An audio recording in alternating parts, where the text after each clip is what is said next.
Hey there, welcome back. We are here this evening and we have a guest, Flavia Cabrera Rodgers. And hello, welcome, Flavia.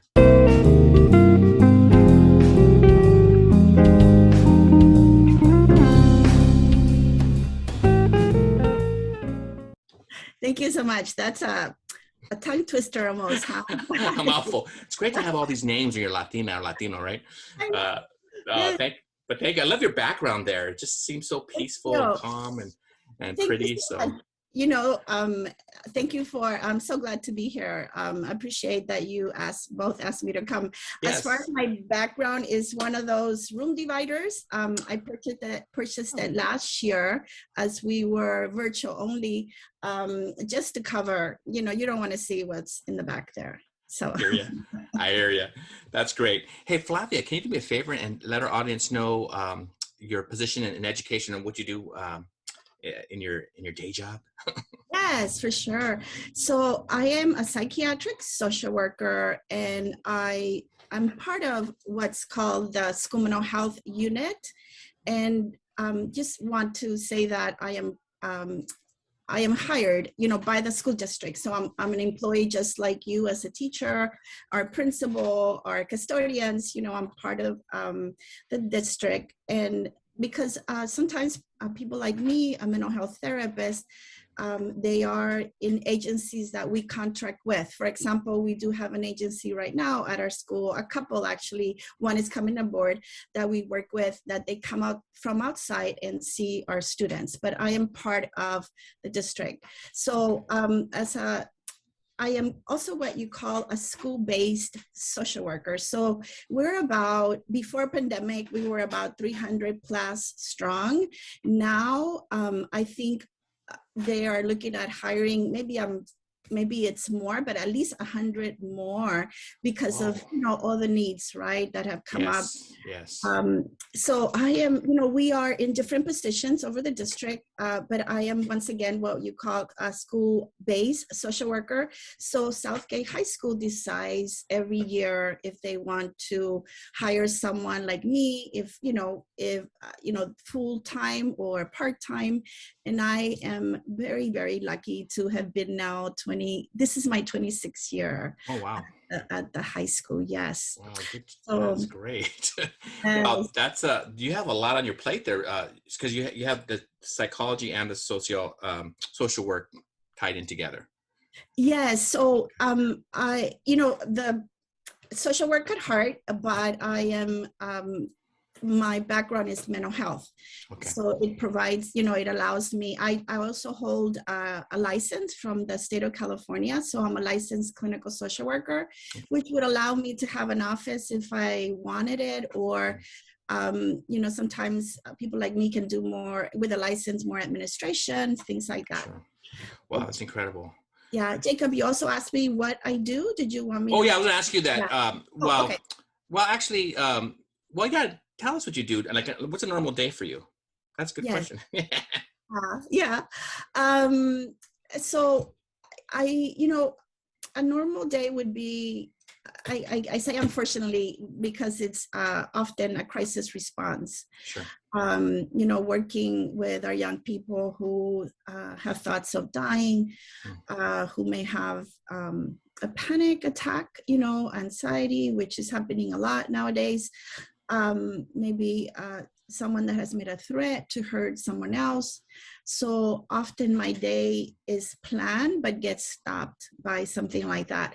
So along with that, we do risk assessment, and so can I just want to say I'm not the only person at our school that is able to help this way. I'm specialized in that, but our academic counselors also do assessments, and they're really amazing, and our intervention coordinators and our PSA. So different people at our school, they do all these things. That's most of my day. I do a lot of individual sessions with our students, and just listening, helping them trust so that maybe they can share some of the worries, that they're carrying. Sometimes it's magical. I think, when we speak to someone that we trust or that we feel comfortable, we begin to have different options. I think that when we're so scared or anxious or depressed, we feel like we're in a corner and there's no options for us, and the hopelessness that comes with that. So I hope that I can give these young people some peace a little bit. And I work with the parents also. Often I have family sessions. Sometimes it's the last thing, right, the adolescents want to do, but it's really amazing to see sometimes the parents, they just need a little bit more understanding of what's going on with their child, and they love them, they are everything to them. So they often will try to do things in a different way or be more supportive of their children. I work with teachers often. They are the main people that refer to me. Working with them to understand perhaps what's going with the student, and also sometimes some classroom accommodations or adaptations, like, maybe a little bit extra time for, someone that's very nervous for, turning in their work. Ms. Flavia, you said that you participate in interventions with these students. Last year during the shutdown, did you do this online? And if so, what kind of challenges did that present? Oh, yes. Telehealth. Telehealth, you said? It's telehealth. No. She said telehealth. Oh, I thought you said telehealth. I go, what? Health. I'm sorry. Okay. No, I'm going to give you that one. That was appropriate at some moments there. Ruben, what I want to tell you with that is that when we first started, something that I've been doing for years, had no idea how to do it. Had found myself calling my coordinator, Lorena Valencia, who's so amazing, and she's holding my hand and telling me how to do a suicide assessment. And it's like, what? Because it's like, this is such a new animal, right? But as the time went on, Ruben, I want to say that there were amazing conversations that I was able to have with some of these young people and with some of the staff, and lots of silver linings, right? So you just got used, you just acclimated yourself to the online platform like we all had, basically. Yes. Yeah. But you guys take the hat. I'm always saying you teachers, because you from the night to the day, you had to come, and have all these plans and talk to your students all day. I still could. Yes, go ahead. You mentioned accommodations that you wish, hopefully for some, in some instances, teachers would apply accommodations to students who might get nervous. So if you could say there's one thing you wish teachers would know during this kind of pandemic crisis, or at least aftermath of it, what would that be? Would that be it, that being open to accommodations, or is there something else? Well, specifically, I could tell you a lot, Ruben, right? And I know that we need, you need like more specific, and that's a problem that I have, because I want to, present this global picture. But let me answer you, Ruben. In regards to anxiety, I think something that works well is when a student and a teacher have a conversation, right? And one of the things that happen with kids that are anxious, they're in class, and us too, right? But we're in class and we think all of a sudden our heart starts racing. We might have a stomach ache. We might be out of breath. We feel the entire class is looking at us, right? And often we want to walk out. The student wants to walk out for a few minutes, take a breath, drink some water, just calm themselves, come back in, right? So I typically, sometimes when I'm working with a student, we'll work on writing the teacher a memo or encouraging the student, hey, go talk to Ruben, Mr. Ruben, your teacher, let them know. We will let them know. I can let them know how you're doing, and then make a little plan. Maybe you're going to raise your hand when you need to go out. Maybe you're going to have, you're going to get the pass. But it'll be something that's pre-planned so that when you feel like this, you're going to do this, and Ruben will know that you're going to walk out, and then he's going to expect you back in a few minutes. I think that it's important to have that communication, because I know that some teachers look at it as an excuse. Oh, this student just is saying that to get out of work. They don't want to stay in class. Yeah. But there is this anxiety. And I had to really dig deep. And there's a kid who was providing some behavioral problems in my class this last 2 weeks. And the counselor told me she's just sick of the masks. And I totally empathize with it, because so am I. So just that little communication went a long way. That one line, to me from the counselor, I gave way more latitude to that student. Ruben, we're human, right? We're human. And I think that I think we're all in this business because we want to help, and because we want to, plant those seeds, right, that are going to make strong humans later on. And when you have those conversations, you have this information, this person becomes a real, not that they're not, right, but there are 40 kids and 30 kids in a classroom, right? There's now not always room for that one-on-one. And when that happens, it's just really magical, not only for the teacher, but for the student, right? That you become this real person who is really interested in the student's life. Yeah. Now, you're mentioning it like last year, which was difficult, and that's fine. But, this year, Flavia, I've talked to my colleagues and even students, and I see that it's maybe even more difficult this year. And can you speak to that regarding, and maybe even what we can do? Sometimes I feel like there's so much to do, and I don't know how to begin. But can you speak to that regarding this year maybe being more difficult than last year? With a lot of the kids. I know it has a special type of difficult. I don't know if it's more or less, but it definitely is. And, I was thinking before I came in to talk to you that, so much has been said about how hard this would be, how terrible, everything that's happening, all the damage that's leaving behind, all these things, right? And I think sometimes, like when you go to the doctor, right? And usually, oh my God, it's going to hurt. And the doctor, usually, nah, it's not going to hurt, right? And it hurts, right? But if a doctor says it's going to hurt, oh my God, it's going to hurt, right? Because the doctor said. So it's kind of like this, that we are finding out, Ruben and Jacob, so many things that we feared or we thought, but they're happening. And there's so much more, that I think we still don't know. And I want to give you an example with our little ninth graders, that when you think of it, they were 8th grade, right? 9th grade, that adolescent 14-year-old thing is kicking in, and they're virtual and they're missing all these social pieces, right? And I'm bringing them up because that's a hard year regardless, right? We've known that forever. But now I'm having conversations, and it's something that these little light bulbs are going off, because I believe our 9th graders, once again, are having a really difficult time with many things, and think about it, they have been, they have missed all these things.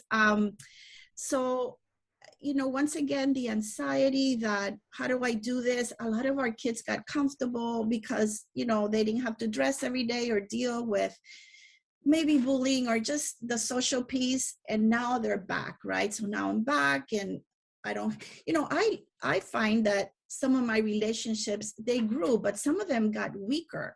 I even got to a point because, people were doing their own thing last year, and I would reach out, and we would miss each other, right? And I'm like, oh my God, I'm going back to Talke, and I'm not going to have a friend anymore, right? That kind of a thing. And I'm wondering, the kids, right? So much that they have lost. And yes, Ruben. You mentioned the 9th graders. So I have I teach 10th and 11th grade, and my 11th graders had their 9th grade. They had the full 9th grade year. 10th grade, they were online, right? Now they're in 11th grade. But my 10th graders, I'm looking at them as ninth graders because they lost ninth grade. They haven't been in school since eighth grade. So I instructed this to my TA, is that we treat the 11th graders with more of a hands-off. I'm thinking they're going to be 12th graders next year. They need to, come on, they're almost 18. I really treat them almost like adults. But those 10th graders, I prompt them. I'm in their face, kind, but I also give them a little time to talk to each other because the socialization they lost that whole year. So it's night and day how I'm treating the 10th and 11th graders. And Ruben, don't you see the strength in those 11th graders? Because that's they're a different breed.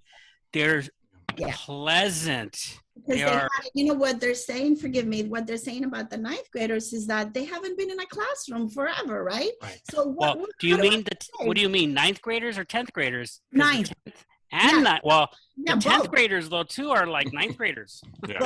Both, exactly. Yes, like you said, the 11th at least had that base year, right? Yep. This is how I behave. This is how I respect. This is how I listen, right? And this is what happens if I don't. Do you think though, Flavia, regarding, like, we're talking about 9th and 10th graders and really all of them, but really these two groups, last year we had these SEL lessons, and I'm not sure if everyone knows what that is, right? Social emotional learning. And we'd have these little lessons before, I say little, but these lessons before we had our other, our content. And so we were doing, I think most teachers, I would assume most teachers are doing them. But I was thinking about this year, I've been doing them, but I haven't been as consistent. But lately I've been thinking, no. I see that they're really eating it up, and they're enjoying that time where we're doing those checks. How are you doing? Yes. And I love it. Yes, so needed, Jacob, because even myself, I mean, last year we worked, it was wonderful. We had an SEL team. You might remember we did trainings with you guys for the teachers. It was awesome for us because we got to work together, and I think it was awesome, doing this, or all talking and learning together. Well, have we had any this year? No, right? And I've been kind of like doing my thing too, because we're all once again bombarded. But I'm like, why are we not, like, are we supposed to be better now? Like, why are we not doing that, right? So I agree that that's an amazing piece, that little something we could do. And then not to be tough on the administration or on the teachers or even on anybody, but at the same time, wow, I really would, I think we need to keep addressing that and keep bringing it up. Like, hey, hey, how are you guys doing? Because I seen your, sometimes you put some post up with something kind to say, or a little few words. And that goes a long way though. If teachers do that even in their classes, and that just goes a long way. Interesting that, I stopped doing that too this year. But you've done it a couple of times, and that mattered though. Yeah, but you're right though. But because we're so busy, right? Can you elaborate on what that is? Yes. So what I did last year, Ruben, is that actually was one of our administrators, the first day of school of our, last year of that we were all home. She was talking to me, and she said, wow, these teachers, they need encouragement. How do we do this, right? And together, I love quotes. If there's anything about me, Ruben, you want to take away, is that I love quotes, right? So we thought, what if I do a quote every day, right? So I would get up, Ruben, and it was the best job anybody could ever give me in the world, because it set me up. I actually want to go back and start doing that again for me, because I got up like at 5, 6 in the morning. I was gonna say it was early. Yes. And I would start looking, and I would allow it to be whatever came to me that day. Or maybe there was something in the school, or maybe there was an issue, maybe there was a death, something, but it would come. And then I would just, good morning, and I would put the quote. And Ruben, it was so beautiful, because at the end of the year, when I went back, different times, different people would say, thank you for that. Thank you for that. I needed it that day. Or, it was the most amazing. That's what it was. I think with teachers too, Flavia, we were talking about students, but with teachers, I've seen that they've really had a big hit emotionally. And I always encourage my students to talk to somebody, but I think teachers do as well. Wouldn't you say? And have you seen that kind of people presenting that to you, like, hey, do you know somebody we could talk to? Or do you feel like there's a need there as well for teachers to talk to somebody? I think for all of us, right, Yeah. Jacob, I think it's hit us all. And when we go on, that's the thing. And there's this amazing book, and I keep on talking about it, and I Please can't tell tell you, us. it's called The Body Keeps Count. The body It's keeps count. Yes, it's a trauma book, and it's been taught to us and told to us that it's for years. But basically, things like this that happen to us, and we deal with it or we don't. We keep on going because we do, right? Teachers are survivors. They are victorious. They're resilient. They're everything. And not only do they help themselves, but they help other people. Sure. And so we keep on going, but the body is keeping count, right? And sometimes we have a panic attack, or we start with diabetes, or we have high blood pressure, and we're like, what happened? I'm good, like I'm good now. Like, yes, you're good now, but you've had all this, right? So I think that one of the things, and going back to last year, Jacob and Ruben, is as far as teachers, they had strain on their relationship with their students. Perhaps things that didn't happen before, or just reaching out, right, in that camera and being able to connect. The videos were off, like, who am I talking to? Are you really there? Like, and then they would hear all these horrible things that were happening to some other kids, that why the video wasn't being turned on, right? So all these challenges, all these losses, Jacob, losses.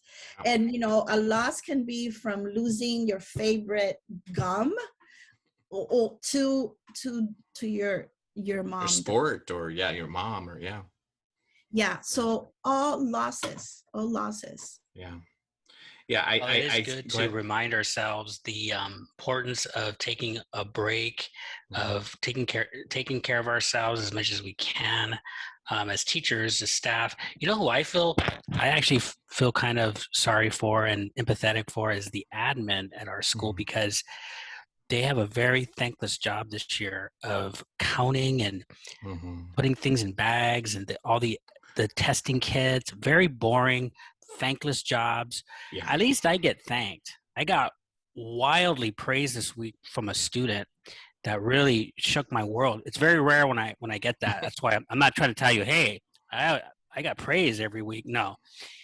And I can get that. I can hear that every once in a while, but right now the admin's not getting that. Probably they're only getting complaints, and they're doing things that aren't really normal admin. I mean, they would love to probably be helping and coming in the rooms, and they're just bogged down with so many other activities. This year an admin is actually walking into the class one period a day and teaching, because I think they're disconnected in many ways. So that's a great idea, though. That's a great idea.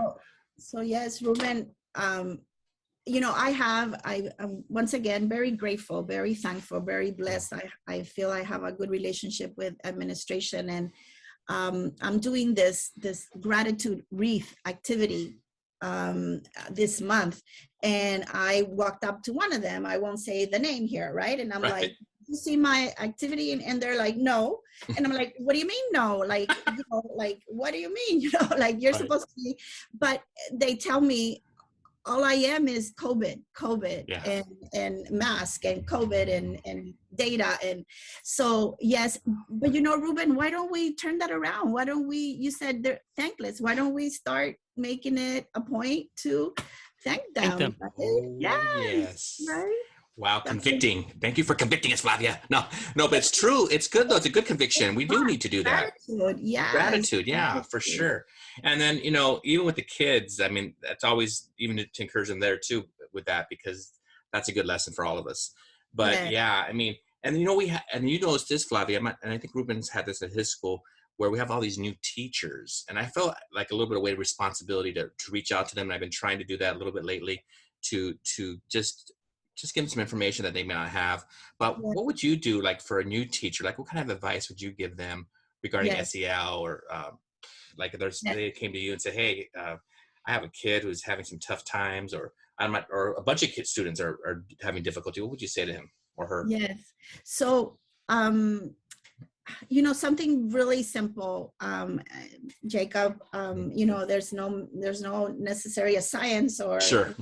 to this, but when I've met, let me answer first with saying, when the wonderful teachers that kids to talk to me about, and they name them, and when we do like a safety plan because they're returning from a hospital, and I say, who is there for you, who in the school supports you, and they name them, those teachers, when I talk to them, they tell me they know their kids' names. They tell me they greet them in the morning. They tell me they go by each of, when they're doing their work, they go by each of the chairs and they say, how you doing today? And be willing to listen, right? Because a lot of times, how you doing? Oh, I'm good. And they say, I'm not so good. Wait, what happened? Let me stop, right?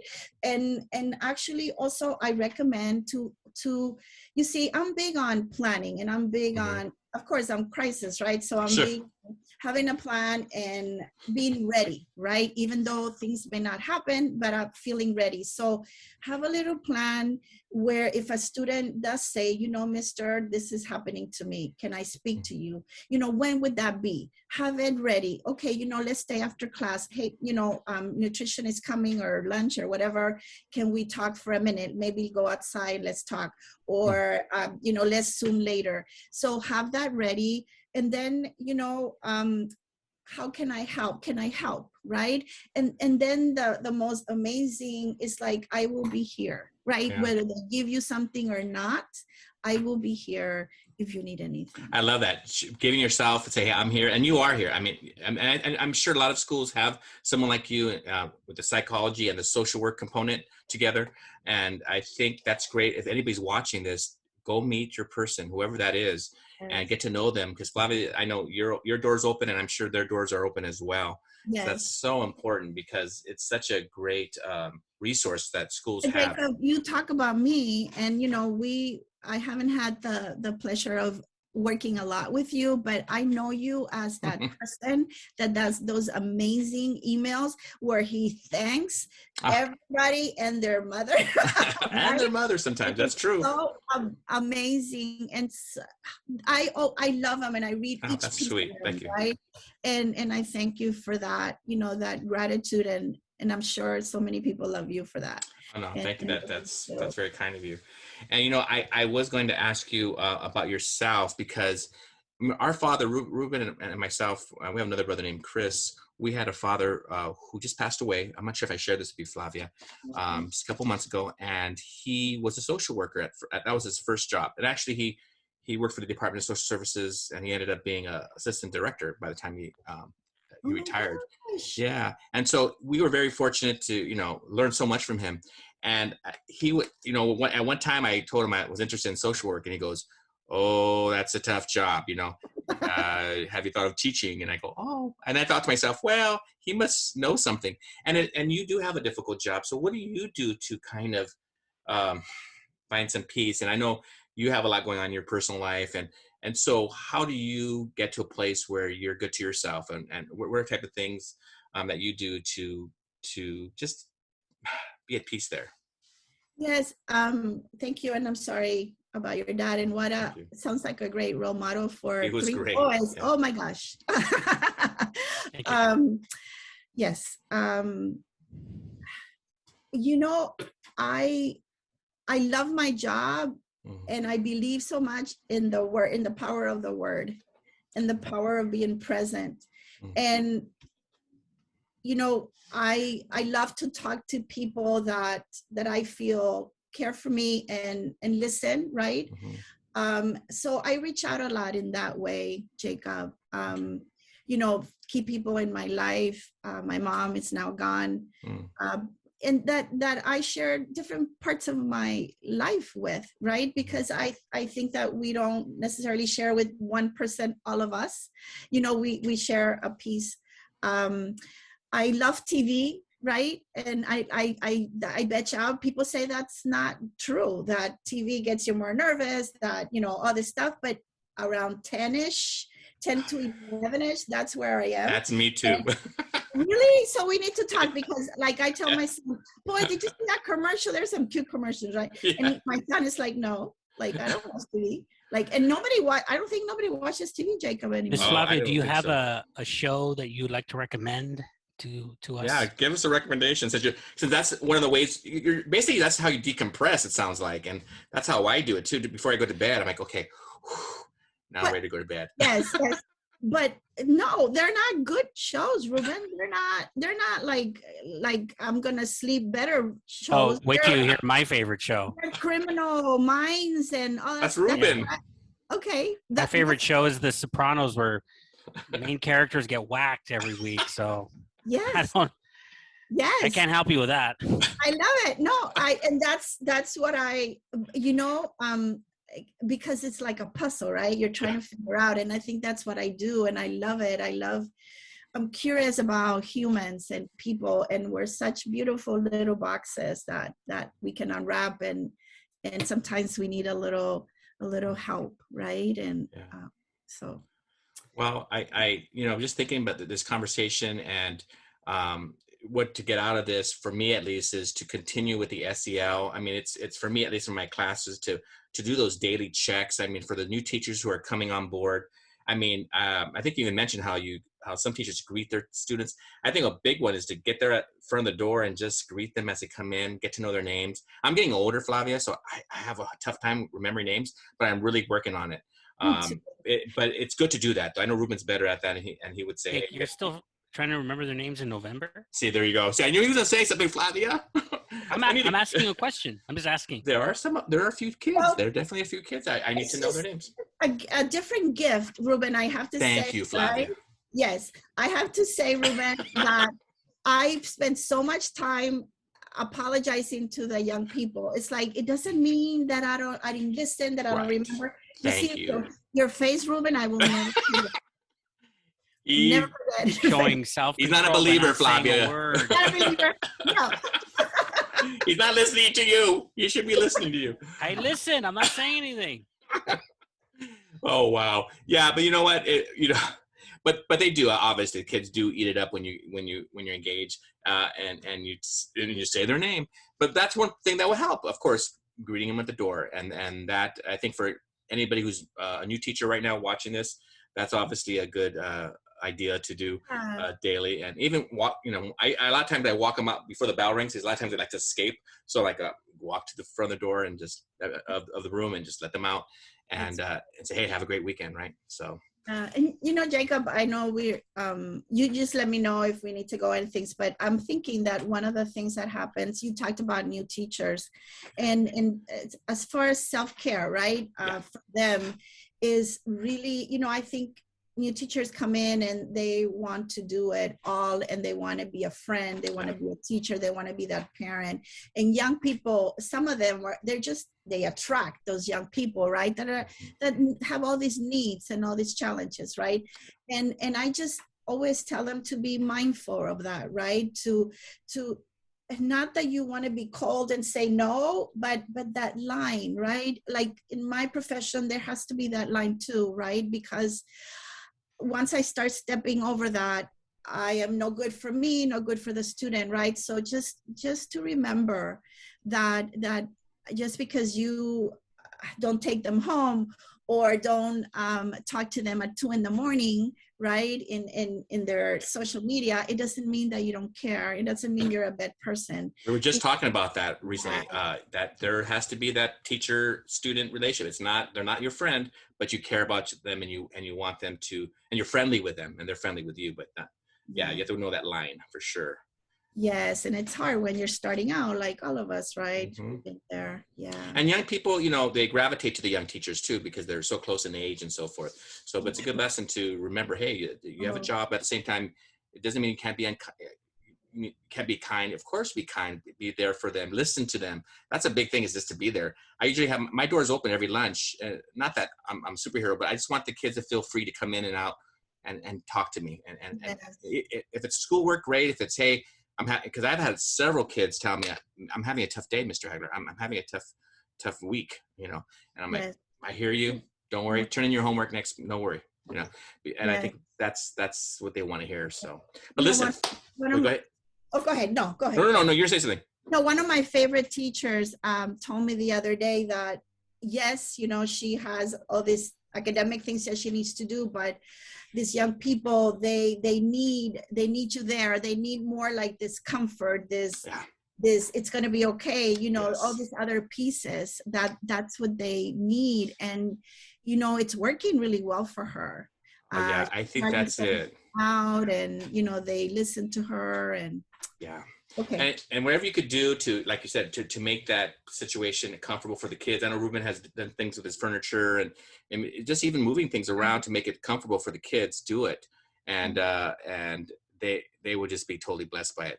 But listen, Flavia, we want to thank you for being with us this year. I'm so excited that we came on. It wasn't that bad, was it? Time flew by. Yes. No, but thank you, Flavia. Yes, and you You're have. welcome. Nice to meet you, Ruben. Nice to meet you too. Have a good one. Bye-bye. Bye, everybody.